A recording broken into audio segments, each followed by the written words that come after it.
साथियों नमस्कार। चतुर्थ श्रेणी कर्मचारी की परीक्षा सितंबर माह में RS MSSB के द्वारा आयोजित की जा रही है।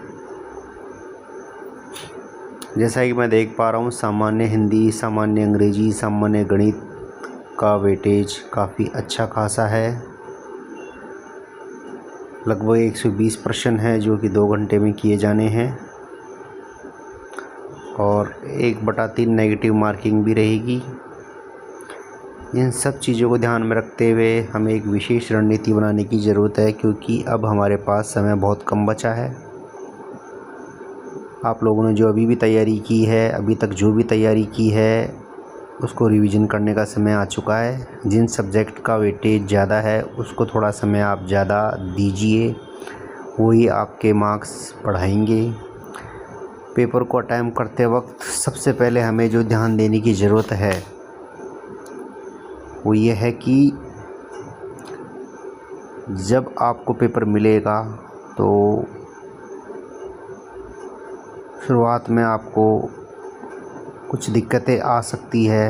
कई बार ऐसा होता है कि फ़र्स्ट पेज आपने खोला और फर्स्ट पेज के जो 5-10 क्वेश्चन है वो आपको नहीं आते, या 5 क्वेश्चन आए उसमें से आपको दोनों ही नहीं आते या पाँचों ही नहीं आते, या 10 क्वेश्चन आए 10 में से आपको 1-2 भी ढंग से नहीं आते।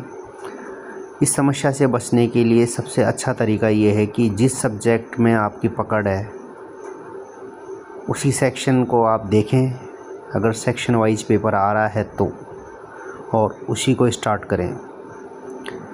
नहीं तो दूसरा तरीका ये है कि आप तीसरे या चौथे पेज से पेपर को करना चालू करें, या पेपर का जो मध्य भाग है 120 क्वेश्चन है तो आप चाहें तो 51वें नंबर क्वेश्चन से, 26वें नंबर क्वेश्चन से, 76वें नंबर के क्वेश्चन से आप पेपर को चालू कर सकते हैं। वो पेपर का मध्य भाग होगा जहाँ सामान्य स्तर के क्वेश्चंस होंगे। कई बार पेपर में शुरुआत में बहुत कठिन क्वेश्चंस आ जाते हैं और जब हमें पेपर नहीं आता है तो हम घबरा जाते हैं। उससे आगे के पेपर को करने में हमें काफ़ी समस्या होती है, क्योंकि हम अपना आत्मविश्वास खो देते हैं। पेपर को करते वक्त ये विशेष ध्यान देना है कि जो क्वेश्चन आता है सिर्फ वही करें। मैं ऐसा इसलिए कह रहा हूँ कि आपने अगर ईमानदारी से तैयारी की है, काफ़ी अच्छा समय दिया है, तो आप ये मान के चलिए कि पेपर में अगर आपको कठिनाई महसूस हो रही है तो सभी को महसूस होगी। इस संबंध में आपको घबराने की ज़रूरत नहीं है। ज़्यादा कठिन पेपर है तो कट ऑफ